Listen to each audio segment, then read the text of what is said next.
Amazing. Oh, wow. Wonderful. Well, welcome everybody. I am so excited to be moderating this panel of incredible humans. This is a joint panel with the Women of Bungie and the Women of Wizards. You probably saw in the schedule, we are discussing navigating career transitions in games and tech. So everybody up here on this stage has had a vastly different job before they have the job that they have now, and so we're going to be chatting about that. But to start, my name is Hillary Thompson. I'm a Women of Wizards. I'm a game producer at Wizards of the Coast and have been for about 3 years. And I am really excited to have the opportunity to just let everybody up here share their story. So I'll go ahead and hand it over to Delia. Hi, can you all hear me? Okay. I'm Delia Grieve. I am a program manager at Wizards, working on Magic the Gathering. I do inbound, outbound licensing, managing our partnerships for our universes beyond. I've been at Wizards 2 years, but prior to that, I was 20 plus years in the book publishing industry, so it's very different from what I'm doing now. Hello, I'm Gulnara Bixby. I've been at Wizards for about 3 years. I handle localization for all languages for anything that's digital, Magic Arena, anything that's trailers and marketing, and digital games. And prior to that, I came to this industry after immigrating from Russia. Hi, everybody. My name is Latia Jakis. I am the community manager for D&D at Wizards of the Coast. I've been there for 3 years this month, so happy anniversary, me. Prior to that, though, I was a massage therapist for almost 10 years. So talk about a wild transition. And I also have had experience, I teach hula hooping classes. So again, these transitions are really weird for me. So that's me. Hi, I'm Ashley Baker. I use she, her pronouns. I am a technical designer at on Destiny 2 at Bungie. What's a technical designer? Technical designers can't even answer this question for you. But basically, what I do is build all the nitty-gritty details for things that you can shoot at that's not a combatant, that will kill you if you interact with it, or kill you in many other different ways. Oh boy. And before that, I earned my costume design degree, my Master of Fine Arts, and I have national and international recognition for my costume design work. I can hand that off to you, Alyssa. Hello. Oh, it would help if it was on. Hi, my name is Alyssa D. I use she, her pronouns. I work at Bungie as an engineering lead. Prior to working at Bungie, I actually worked at Wizards of the Coast as an engineer as well. But I worked as a receptionist for an optometrist. I was a nanny for 8 years. I did event coordination for 5. I was a barista for many years, and then I transitioned into QA, and then I became an engineer. Hi, everybody. I'm Ellie Rice. I am a game designer for Magic the Gathering. I work at Wizards of the Coast. It's actually my 4-year anniversary this month. Before that, I worked at a very small heating and air shop selling air conditioners and managing technicians for about 5 years while I was in college. So I don't have any game design background exactly. I sort of took a little bit of a weird route to get here, but I'm glad I'm here to talk to you all today. Amazing. Thank you guys so much. Yay. Okay, so to get us started, I would love to know, was there a spark or something, some sort of impetus that made you say, all right, it's time to make a change? I'll kick this one off. Yeah. When we discussed this, how the panel was going to go, I said that I was a bit of a COVID precog because I stopped doing massage therapy right before 2020. A very people interfacing career that definitely would have had to stop doing. when that happened. But I knew that I always wanted to work in games for about the last 10 years. I knew that I wanted to work in games, but I didn't know how. And so it was kind of a transition from that to learning that you could go to conventions and get paid to go to conventions by running games, so to speak, which got me some recognition, and I ended up in a contract community manager position at Wizards the whole of 2020, which was enough to build a bit of a community management portfolio, and then transition into another company, and then 2 years later transition into Wizards of the Coast out of interesting necessity. But I always knew that I wanted to work in games, and it was just really trying to find that path into getting there. I'll chime in. So I started in publishing. It's what I wanted to do. Got my master's degree in publishing, worked as an editor, all the way up editorial director, and then I was a publisher, managing my own imprint. And then, companies get sold, I got reorged, and just somewhere in there, I just got burnt out, like really burnt out, where I hadn't even read a book for fun for like 5 to 7 years at the end of my career. And it was time. But what that was, I had no idea. So I went on a bit of a journey to find my way to where I'm at now. I'll continue. I immigrated from Russia about 10 years ago, and after I moved here, I had a year before I got my work permit, so I couldn't work legally, and I couldn't drive, so I was just stuck at home for a year. And I started playing video games because I was bored out of my mind, and it rekindled my passion for games. And then back home, I was in education, and I did a lot of like QAing for language schools. So I felt like I couldn't really use my skills here because it was like very specific languages, Tatar language that's not very useful here. So after I was playing video games for a year, I was watching a lot of E3s, and I was thinking how cool all these developers are, and wouldn't it be awesome if I could combine my passions of like languages and games? And then I looked it up, and that's a possibility. So I applied for 2K Games, and I got the job there in Vegas. Then I moved to Bungie here, and now I'm at Wizards of the Coast. Ooh, okay. So mine was a little less a slow transition and a little bit more hanging out with people one night at PAX 2019. And I'm staring at my husband because that was the same day I figured out that I want to spend the rest of my life with him. Hello. But I was like sitting there like at this bar with a bunch of my his friends afterwards going, oh, like this is what I want. And that was right in the middle of grad school for costume design. I still had 2 years. And I had this realization that I had been living my life wrong, trying to, I wouldn't say wrong, but I was still trying to live the dream of who I was when I was 15, and I really wanted to be a costume designer. And I hadn't put much thought into what I wanted the rest of my life to be. And when I realized that the rest of my life, like I wanted to be up here in Seattle, I wanted to be with my husband, I wanted to be with these people that I was with. I still loved like my university and the work that I was doing, but I couldn't have those things too. So I had to make a change. And I was like, okay, well, I need to figure out how I'm going to make my costume design degree work with game dev. And because of that moment, I afterwards started to figure out, okay, well, I need to learn how to code or just figure out something to do up here. And like the real thing, like the skill that you need to learn to be up here at least is learning how to code.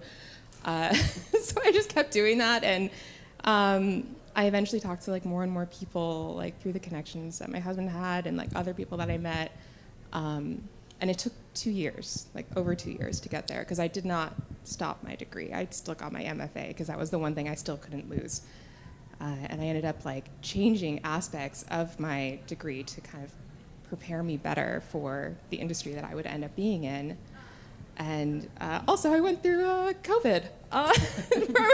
COVID happened exactly halfway through my degree, so that was crazy. So I also had to change it for that, and it ended up working out really well. And I think our do we want to hand it back to you? Yeah, sure, Yeah. absolutely. I love hearing about everybody's stories. But I would love to know, like, what was the hardest part about changing direction? Like, everybody up here has had such vastly different experiences. So what was difficult about this transition? Aside from COVID. Do we want to start with me again? Yeah, sure, that Is this the time when I can bring out my special guest? 100%. Yay! Okay. So the hardest part for me was my imposter syndrome. Because when you show up at like a big AAA studio and you have never worked in a game engine before and you just kind of keep figuring it out until things start to work and stick, and you keep being... I pestered a lot of people, but they took it as, oh, she's really curious. I thought I was being really annoying.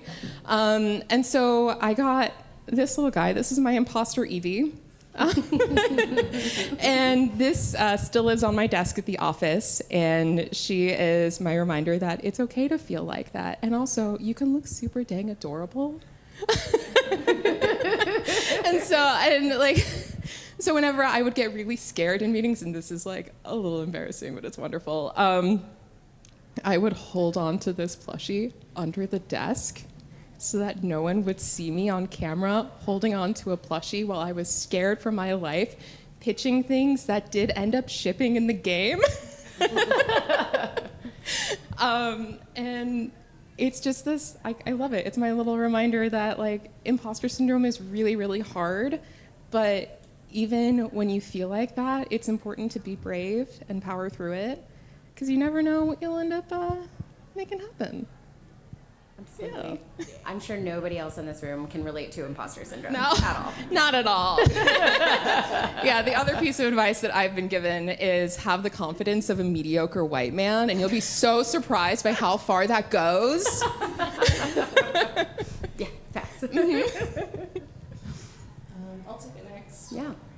So I was in QA when I decided to be an engineer, and I was like, oh, everyone's going to be so excited for me. That was not the case. My coworkers were like, what do you mean? You're too stupid. You're too blonde. You don't know what's happening. And then I like got my degree, and even in school, it was like, oh, I am the only white woman here. And so I think it was just challenging being like, there wasn't a space for me, but like, knowing that I had to carve that out and like feel self-assured that like I was doing the right thing and that my work showed in its own, even if when I came in, like people were like, no, you work in HR, you're a producer, you're not an engineer. And I'm like, well, my title says differently. Yeah. And I think just kind of like standing up tall and being like, no, I can do this job very effectively. Yeah. Please let me. Carving out space is really difficult. Absolutely. Yeah, I relate a lot to that. I had a really hard time. I think one of the hardest thing about pivoting is sometimes you're forced to pivot without really knowing where you're going. And you're going to have to pivot alone sometimes, not all the time, but sometimes you're really going to have to figure out, take a lot of risk and figure out how to make those risks work for you. And in my case, I was at a place where I was not happy and also was, let's just say, it wasn't an environment I would wish anybody to kind of spend any amount of time in. So I really was forced to leave. And I decided to get out of this, and I didn't plan on coming into game design. I mostly was just planning on a sort of uncontrolled, well, barely controlled demolition of my life and starting over somewhere completely new. I was I will say I was very fortunate that I could, maybe if I I couldn't see all the steps in front of me or the destination, but I could see enough to say, okay, what can I do for the next 3 months? And a lot of it was leveraging that. And the hard part of that is just, it's terrifying, not knowing if you're going to land somewhere. So for me, that was taking my hobby and just meeting people. And I sort of recognized a gap in the sort of streaming market, I'll say, where there wasn't a lot of brown women who were streaming Magic the Gathering, and they had just launched their new arena platform, one of their online platforms. And I thought to myself, like, okay, I'm about to lose my job, and unfortunately the people that I work for I also rent from, so I may lose my housing, and so I need to do something. And so for me, I got into streaming with the hope that I could leverage that into just enough money to kind of get by. And I was able to sort of leverage that into, they were doing invites to different tournaments, and I got one, thank goodness, which paid my rent for a couple months. It was nice. And then I turned that into another opportunity. I sort of rolled these small things, which were mostly about, at the time, me getting by, but eventually it became an opportunity. Somebody opened a door for me, and I just had to walk through. And that was very scary and tumultuous, I would say, but, you do it. Yeah. I mean, you're here now, so. I am here. I am here for better or for worse. That totally resonates with me, and like not knowing where you're going. So like coming out of publishing is it uses a completely different language. So that was my biggest hurdle. Like the job titles don't line up. Like, I didn't know what a lot of the job titles were that I was looking at. So I would literally look at job postings, read the description, take that job title, stick it in LinkedIn Learning and go, is there a course? And I would watch a course, and I would get halfway through and go, no, that job's not for me. Let's go to the next one. And sometimes there would be like a nugget that I would see and go, oh, that's interesting. So I'd look that up. And then I sort of narrowed down what I was even looking for as my next step. But then I was faced with the problem that no one I was going to interview with knew what my job titles meant. Like if I say I'm an editor, most people think that's me copy editing or grammar. That is not what I did. And what does a publisher do? So it was also I watched a lot of LinkedIn Learning just to learn the vocabulary that these businesses use to talk about what they were doing, so that I could rework my resume, know how to speak about my skills to a completely different industry. So yeah, that was my biggest hurdle, was language. You had sort of a language barrier. I had a little bit of a culture barrier when I moved, because I didn't know much about work culture in America.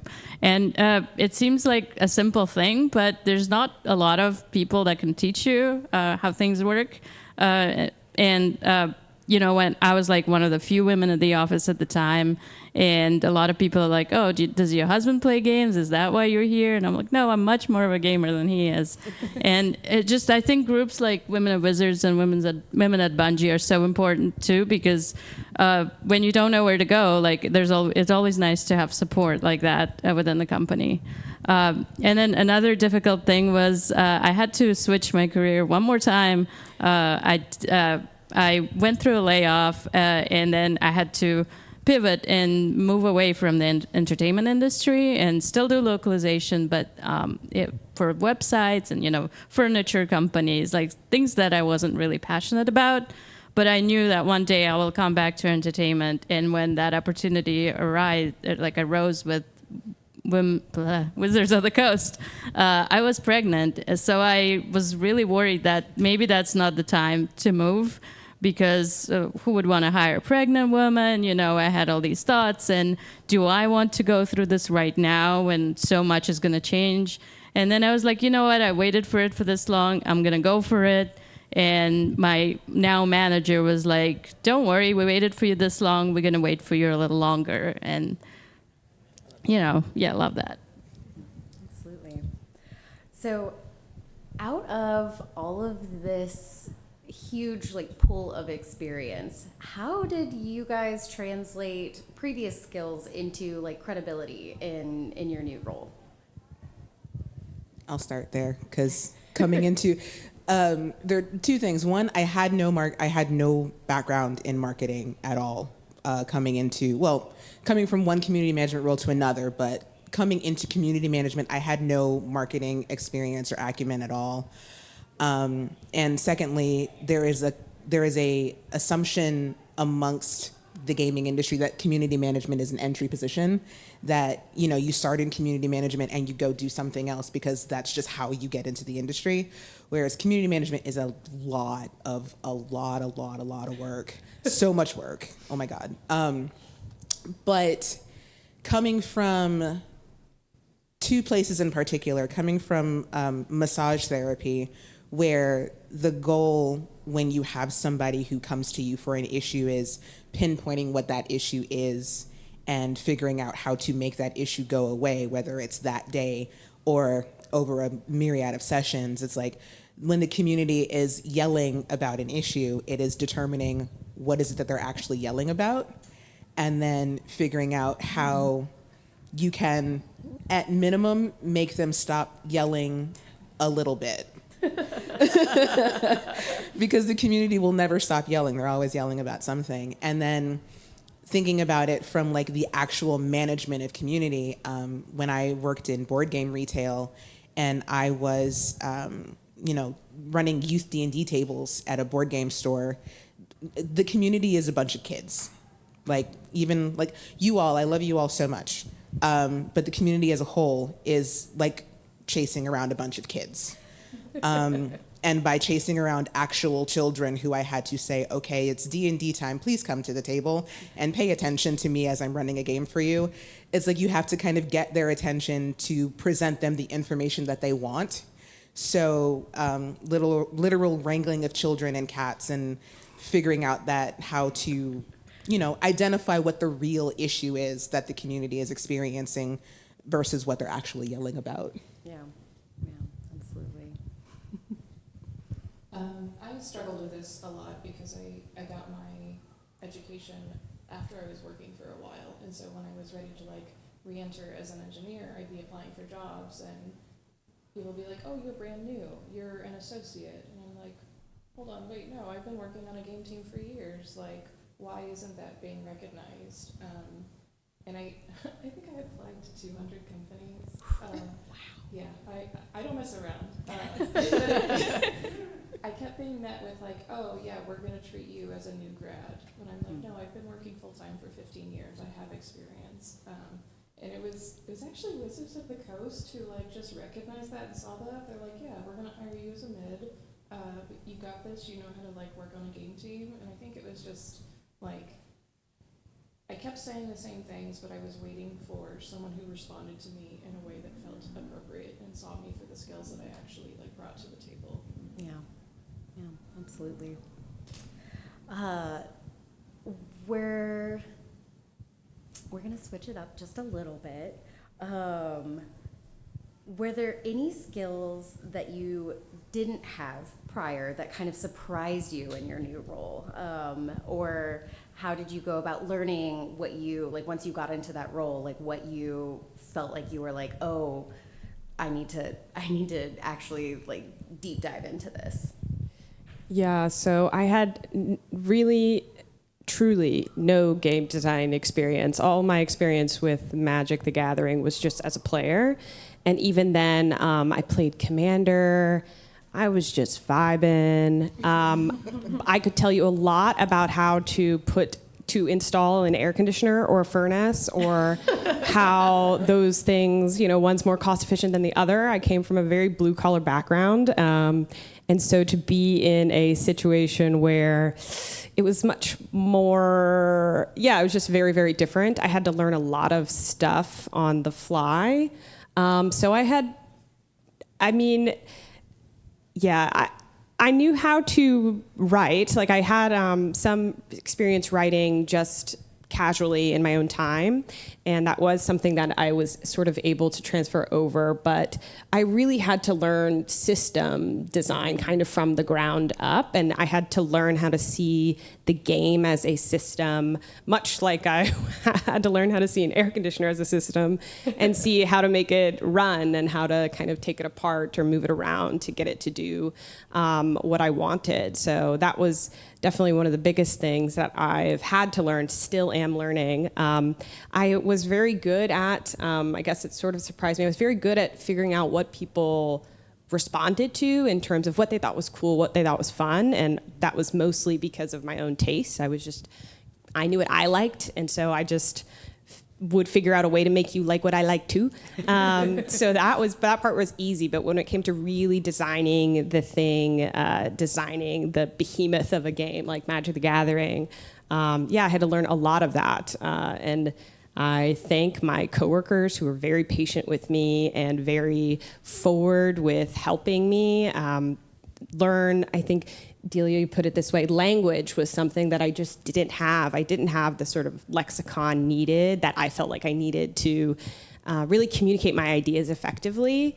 And so that was probably the number two to just understanding Magic as a system. It was understanding what the language is that other game designers need to like hear so that they can hear you and you can communicate with them and back and forth. And so, I would say those are the two big things. Still working on that. Oh my goodness. That's my learning curve. Yeah. Oh, even now, the quality of my coworkers is so high. They're so intelligent. They're so willing to engage with you. I think at large, game designers at Wizards are, and they can also you're talking to them, and then you're like, you are in Cloud Atlas and I'm in a McDonald's and I don't know what's going on, but I'm going to get there. I'm going to get there and figure it out, and we're going to meet in the middle or something. I mean, that's got to be so validating just to be... it's great. Yeah, every one of us works with incredibly talented people, Yeah. and it's nice to be the person in the room and suddenly say, oh, yes, that's right, I'm also in this room. Yes. For sure. Looking back, what is like one thing that you wish you'd maybe realized earlier in the transition? Dun, dun, dun. Dun, dun, dun. I don't know why I did that. I just got nervous. People don't like this when I say it, but I'm going to say it. Everyone's an idiot. Like, so just, like, you are just as deserving of being there as everyone else. I think I would like look at people's resumes or all of the things that they've worked on and be like, oh no, but like, no, I can work just as hard as they can. And I think everyone else is capable of it if they set their mind to it. Yeah, absolutely. I totally agree. I feel like every company that I started working, you come in there and you learn, so you feel like everybody around you are like the best people in the industry and they like know so well what they're doing. And you don't even realize until you get to that point that people asking you things. But like that's the imposter syndrome, right? You're like, everybody here is so good and I'm not, and you just have to know that they hired you for a reason, and anybody can be at this spot. Yeah, absolutely. Hillary, can you ask your question again? I don't think I understood it. Oh, sure, yeah. What is something that you wish you'd like realized earlier about, or like wish you'd realized earlier in your transition? Like for me, for example, I wish I had like realized, this like random skill that I have of being incredibly detail oriented, or I just made anxiety my career. So I wished somebody had been like my therapist could have been like, Hillary, you know what? This is probably maybe a cool career for you as a producer. I wish I'd known that sooner. I think I wish that I had realized that the skills that I had were leading towards this in the first place. Because I think when I thought about having a career in the gaming industry and specifically in the TTRPG industry, I thought that I wanted to be a writer, like a game designer. I thought I wanted to, be the person who is putting the stuff in the books. 2020 very quickly taught me that I did not have the brain space to do that, but that was also the undiagnosed ADHD. Welcome. Yeah, seriously. But yeah, when I got into community, I realized how much I loved community. Like my trajectory brought me through community. So it was, I guess, maybe just stubbornness that was like, no, I want to do this thing while everything is saying, no, go this way. So maybe if I had seen that a little sooner, I might have been in the industry a little bit sooner. Yeah. I think for me, it was like when I was looking at what I wanted to do, was sort of thinking what parts of my job do I really actually enjoy doing that I want to keep a hold of, and finding that place that let me do that, just that. But yeah, for me, it was, I think I stayed in publishing far too long, and I wish I had done this sooner. Yeah. It almost feels fake. Like you're like, I can't just do the parts of my job that I like. I discuss this with my manager all the time. Like, how dare you? I want to go back to what you said about going like, well, I have these skills, so it's like I can only really do this, but it's not necessarily the case. So oftentimes when I tell people that I was a costume designer, before I like go into more detail about what it is that I do as a game developer, they go, "Oh, you're an artist? You work with characters?" And I go, "No, not at all." And what I've found actually is that even though I'm not like working with costumes or working with characters, there's so much about what I do that maps really well into what a costume designer does, or like what working in a costume shop is. So like a really good example of this is when I'm a costume designer, the first thing that I prioritize when like setting up for a show is making sure that I get my actors shoes first thing, so that from the very first rehearsal, they have those shoes and they can break them in and they can learn how to walk in them, so that by the time they get to show open, they are walking completely naturally. And that's the same thing when I am working as a technical designer with my activity designers. I need to figure out what is the most important thing for them to get their activity off the ground, and I prioritize getting that to them ASAP. I just did that this week. So that they have as much time as possible to work out how that mechanic is going to work. It's all about the foundation. Yeah. Yeah. Mm-hmm. Absolutely. So it's not costumes, but it's still a lot of the same skills. Absolutely. Mm-hmm. Yeah.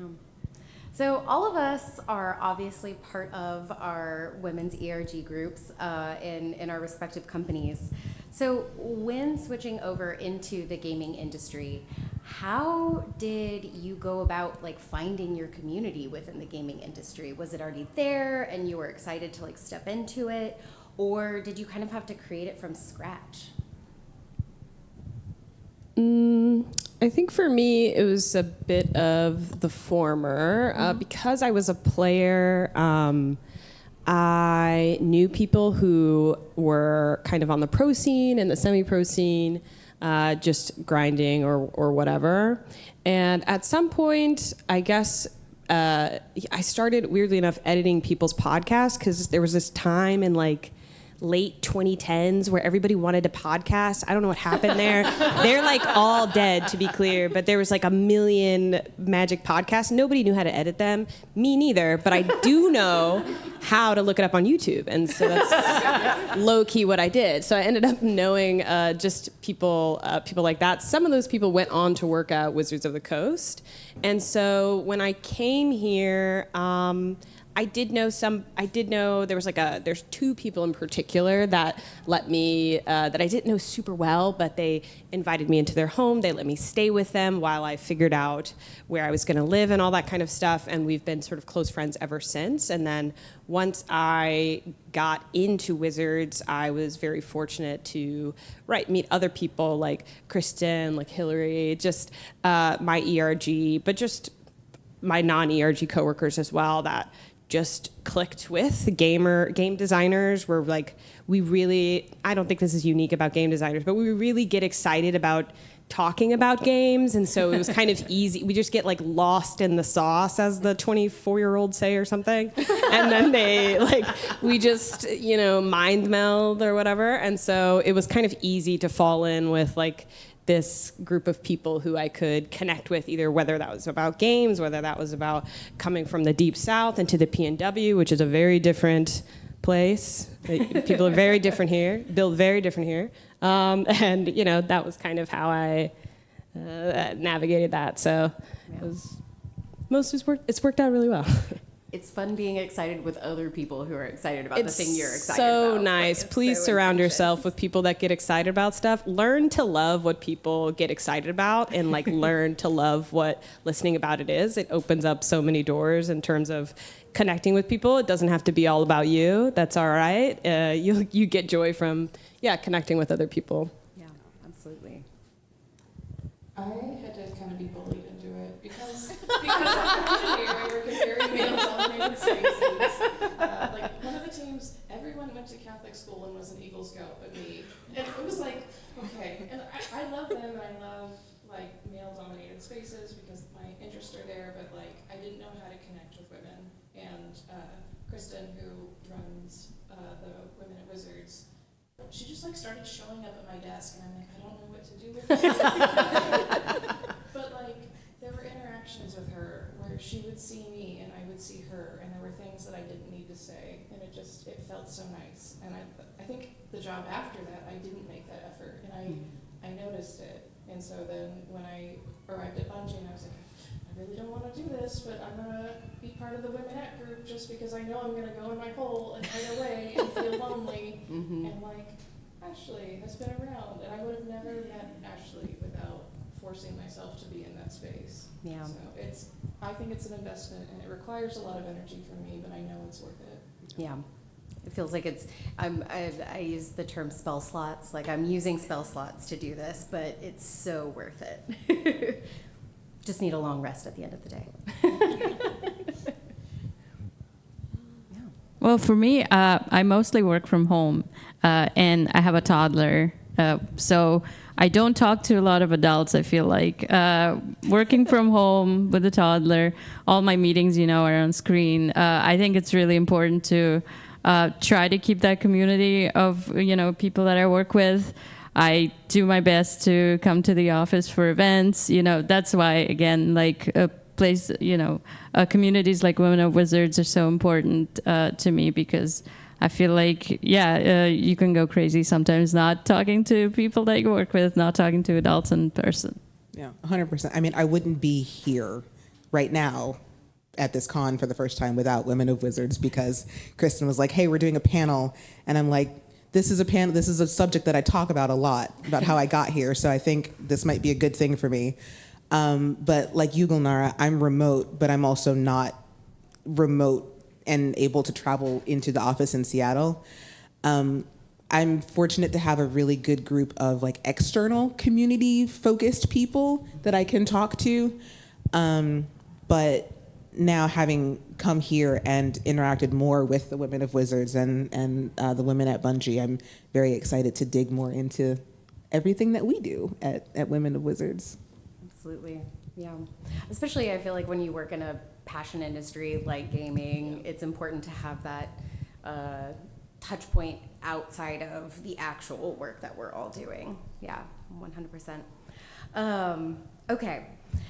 This is the big topic question. So now that I know. I just like saying dun dun dun. I like. Yeah. Cue dun dun dun. It's anxiety. I don't know. All right. We've all leveled up. We've all leveled into the gaming industry. This is where we want to be, at least for the time being. What does it mean to you now that you have done it? I can start. For me, leveling up is not a ladder, it's a tree. Like in gaming, you level up, these modern games have level up trees. Sometimes you have to go to a different path, because that happened to me. I lost my job, so I had to pivot, but also try to find something that where I would still do localization, I would try a different side of it, do more managerial things, try to learn more things, so I can then get back to my original path and, get all those skill points and put them back in there, so return. So that's what I think leveling up is. Every skill that you learn matters at the end. Like, it all is a part of you. Yeah, 100%. I didn't realize how much I liked marketing coming into community management. And so now the paths are open to me to choose, not necessarily to leave community management. I don't necessarily know if I want to do that, but now I can take on more projects and learn project management, or I can, talk with our brand manager. Like, what does this actually mean? How do you do this? What do I do? It's like multi-classing. So not even just like the skill tree, but it's like I'm gonna multi-class into different marketing subjects, and and continue to do that. So I'm just going to keep leveling up. Yeah, when I made the transition, I had a very laddered career in publishing, and when I took a job title and leveled down to move, but I feel like the skills and the scope has broadened so much that it's just, expanded the skills outward, and it's so you're leveling up, not just title to go and climb that ladder. It's more about expanding who you are and your understanding and how you can leverage that going forward. I think the career ladder sucks. And it is a horrible way to think about how you're moving forward in your life. And similar to your way with the tree, I think about career and like my path forward in life as a map instead, because it's about exploration and not moving up, but still moving forward and finding something new. And so for me, that has meant like, I did all this stuff with like costume design. I taught like a class during COVID about like wigs and special effects makeup, and I had to like change it it was crazy. But like all of those things, I worked at a zipline company in the forest for a summer. Like I've done a lot of crazy weird stuff. And like all of those make me who I am today. But also like my career could take a really different turn.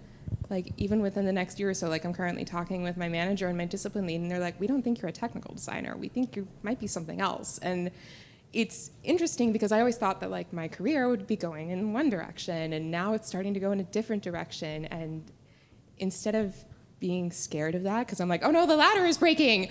I'm like, oh, like they're offering me like a different path to like a different part of this map, and I don't know what it is yet, but I'm kind of really excited to see. And going at it that way with curiosity has made it so much better. I don't know if you wanted to say anything. You're like nodding along, like, yeah. You know what I've been through. I think I always felt that I was like the square peg in a round hole. Like I just didn't fit. And I think I was like, oh, I'll search and I'll find somewhere where I fit. And I don't know that that'll ever be true, but I think I understand it as like, we're building up a well-rounded party. Like, sure, you can do everything with all rogues, but it's probably not like the most optimal for all situations. And I think like finding in myself the aspects that I bring as strengths and acknowledging what my weaknesses are, like help me lean into whatever direction I'm going. And then also like me as a manager, I can identify the things that like maybe are a weakness in something for someone, but a strength in another, and kind of like encouraging them and like, you don't have to look this way. You can be exactly as you are and do your job very effectively. Yeah, absolutely. I don't know if anybody here plays Hades. Any Hades gamers? Oh, yeah, you yeah. perked up. Okay, you're about that life. Okay, so I love and play a lot of like roguelites games, and a big aspect of this is that as you progress, at some point you hit a wall, you die, and then you start over. And the fun about it is that you feel it's almost Sisyphean how you are engaging with games, and I think you kind of are gonna have. For me, leveling up is just sort of about, sometimes it is taking this Sisyphean journey and starting over and taking just little pieces. You don't have everything maybe from your past, but you have something. And you're starting over and kind of going at it again. And it's just about keeping going for me and realizing that you can keep going. And it doesn't have to be in terms of leveling up. It's not, for me, at least it hasn't been, or I haven't felt that feeling in the big achievements, like getting my job here. It's been in the sort of smaller, quieter moments of, at least I decided to leave, or I decided to start over, or okay, this is something I'm bad at, but I'm gonna, go into that dungeon again, and Hecate's gonna, be very strong, and I am not gonna be very strong, and she's gonna turn me into a sheep, and sometimes you get turned into a sheep. I'm lost in the sauce now, but basically that's what leveling up is to me, just pushing the rock up the hill and hoping you get it a little further next time. Honestly, I love that analogy because with that, like, as you do level up, when you go back and fight Hecate later, at some point it will be a lot easier. And you're like, this thing that was so hard way back when is now just like a breeze. And you move on and you're like, oh, I've never been in Tartarus before. Okay. So, Grandfather, what are you doing here? Game dev is like 7 levels of hell. Anyway, go play Hades. Amazing. Okay. I think we have time for one last question. One of the things that I feel like we all maybe have had somebody ask us at some point, especially if you are a woman in gaming, is like, what can I do to make that transition? Like, I'm currently a insert job here, and I would love to work at Bungie. I would love to work at Wizards. How do I do that? What would you say to somebody who is wanting to make that shift? I can start. I think a lot of women and marginalized gender folk sometimes don't apply for the jobs that they think they're not good enough for. I think you should always apply. Even if you have an inkling of maybe I'll fit, but I'm not good enough, what's the worst that can happen? Like, I know that there's a big percentage of people who don't apply, but if you don't try, you're never going to get it. And sometimes you can go through an interview process, and at least you'll see where even if you don't get it, you'll see where you need to go and like what you're missing for this particular job. I'd say keep in mind you have more skills in the area that you want to be in than you think you do. Something will translate into what it is that you want to do, and it's about finding what those things are and figuring out how it relates to the thing that you want to do. So just keep that in mind. Like, you to piggyback off of what you said, you look at a job description and you're like, I don't have this, but maybe you do, just in a way that you maybe need to kind of like shift your focus a little bit, and maybe you do have that just in a different way. Yeah. I think just being tenacious.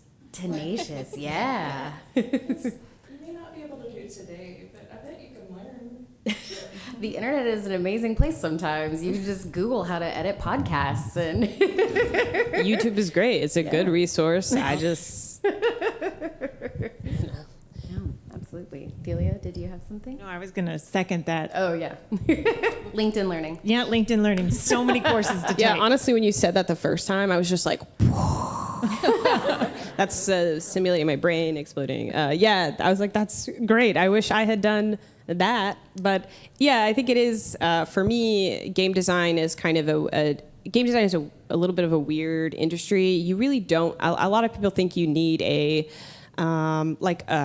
degree or some type of certification or coding or whatever. You don't really need those things. At least in my experience, and I work with a lot of game designers who don't have that background. It's great if you do have a formal background, but you don't need it. So I would say don't be, much like how they've said, don't be stopped by what you think you don't have. Just focus on what you do have and what you can get. And there are ways to sort of highlight the things that you do in a way that can be really appealing. So some of this, I'm going to be very practical. Some of this is about knowing a lot about the position and the company you're trying to work for. For me, Wizards was not like a dream job, a job I was expecting to get. If anything, I was expecting to not get it. But I still tried everything I could to learn as much about the people on the inside and how they think and what they wanted, and to see if I could show something about myself that they could. And so for me, that was like, I built a cube once. This is a magic term, but like I built a cube for my friends to play with. And that's some type of an experience, right? Even though it's not like I've published a game, I've done something. So find those things and try them. And also in the trying and the learning, much like Delia, you'll learn if you actually want to do this or not very quickly. Absolutely. I think I had a spreadsheet when I was applying to jobs and I'd be like, ooh, I don't have this skill, but don't wait to apply for the job until you have the skill. Like it's absolutely true. Okay, we've got time for one more question, and this one's a fun one. I promise. It's not a dun dun dun. These jobs are a lot, and sometimes you are still just like in a position where things feel new, or the map is unexplored. You don't even know what it looks like, and maybe there's a hidden panel that you had no idea. I'm thinking of Romancing the Stone. I don't know why. Dating myself here. What routine do you have to kind of help you feel grounded in all of this? Is there something that you have like developed or something that you've carried over from like a previous part of your life? I know for me, it's cozy gaming. I've logged so many Stardew Valley hours. So I would love to know if there's any routines that help. I play a lot of puzzles. Excellent. Word puzzles, jigsaw puzzles. It's kind of how I've always focused my brain. So even, for my job being program manager, I work across a lot of different groups, and I came in not as a Magic player. So there's a lot of learning, and sometimes the details that I then have to explain to some of our Universes Beyond partners, I'm like, I don't even understand. So I sometimes take like 5-10 minutes, and I'll just play a quick, solve a puzzle, organize my thoughts, and then keep moving on. For me, a lot of what I do involves sitting in front of, we all do, but community management, especially when you have to look at all of those social media comments. So I've gotten deeper into the kind of analog hobbies. I do a lot of like physical writing. I got into fountain pens, which is dangerous. Don't do that. Stickers and stationery. I try to take some time out of every day to write something physically by hand that's not work related, even if that's journaling or short stories or whatever, but just having something that gets me away from a screen and lets me engage my brain in a different way has been really, really helpful. And it's also really, really bad for me that there are so many stationary people selling things out there, because once this panel is over, everybody needs to be aware. To me, speaking of stationery, I do coloring books. I feel like I need to do something with my hands too, because it's a lot of computers, and it just kids. I have my own time when they're asleep when I color a little bit, and I also play games for my own enjoyment. And I've heard other people ask me like, "Don't you get tired?" And I'm like, "No, this is totally different from work. Like I can do whatever I want. This is a very different way of playing games." Software is invisible, you can't see it, and so I can build this whole system, but like sometimes it doesn't feel like I did anything because I can't see it, and so I will seek out new learning opportunities where I can build something with my hands to show myself that I can accomplish new things. So like a pottery studio is something that I joined. I was like, I'm going to do woodworking, blacksmithing. My new friend just talked about welding. I'm like, oh, I'm there. Since working in games, I've played a lot less games, but I think the tangible thing to just like help me grow confidence in small settings so that I know that skill when it's time to do it on the job. Yeah. I feel like we all work on like such big projects too. You need those small milestones of accomplishment. Yeah, absolutely. I also color because I need to see it accomplished and finalized. I feel like I should take up coloring. I can't do coloring books because like then I have to choose. Like I have an app. The color by numbers basically. It's chosen for me. Yeah, this is all very cozy. I don't have a cozy hobby exactly. I play a lot of games at the same time. So I will play, if anybody's ever, I play a lot of mobile games. I don't usually play Magic the Gathering outside of work. So I will do this thing where I will have, I'll play it on my phone. So I'll play Teamfight Tactics. I don't know if any TFT gamers in here. No, sickos, love that. We're all in this together.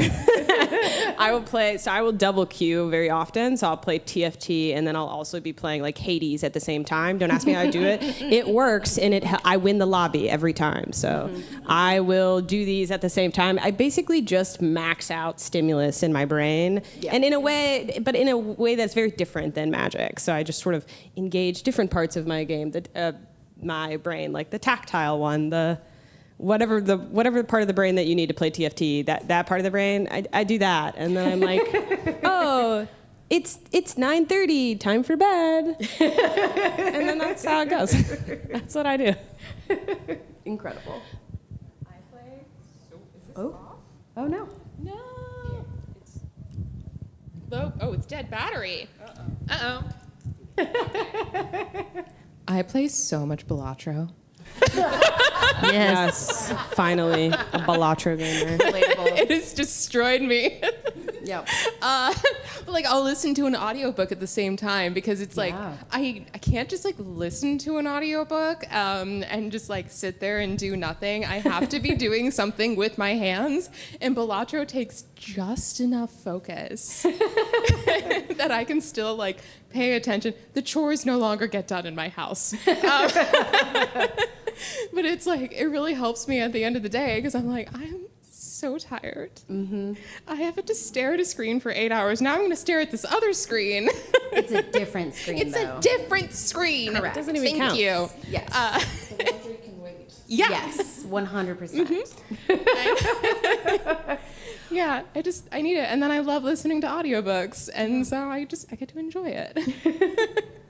Wonderful. Thank you guys so much for sharing. Ellie, Alyssa, Ashley, Latia, Gulnara, Delia, I want to thank all of you for sharing your experiences, your stories, your advice, your anxieties, all the things.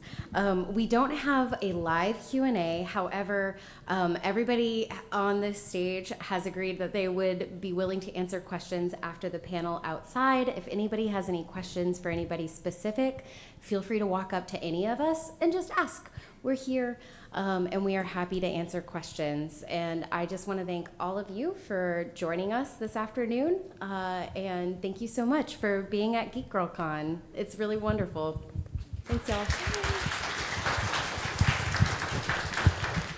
Hey everyone, Deal here again, the president of our board of directors of GeekGirlCon. I'm sure by now you've seen a ton of our fundraising efforts on our various social medias, including Blue Sky and Instagram. But we still need as much help as we can get. The money that we raise helps us pay for having our convention in a really accessible location. We use the Seattle Convention Center. It also helps us pay our special guests, our AV costs, so we can stream stuff on Twitch and be even more accessible like we're doing here. And yeah, all of the little bits and bobs that go into creating a really awesome convention. We are less than $1,000 away from our match campaign. I really encourage you to donate because when we reach it, one, my good friend Prime gets to fill her thermometer, which is so important to me. But also, there might be like a little fun humiliation that I get to do. I hear it involves hot wings, so we'll see. But we encourage you to continue to donate to us if you're able to. And we also will be having auctions. We have a lot of really cool prizes that you can bid on. There's currently a bidding war going on for a really cute Totoro wallet. Just saying, it would look very cute on you. So get in there and place your bids before it ends at the end of our convention. And we really appreciate all the support that you've given us throughout the year so we can make our convention as amazing as possible and continue to make them in years to come. Thank you.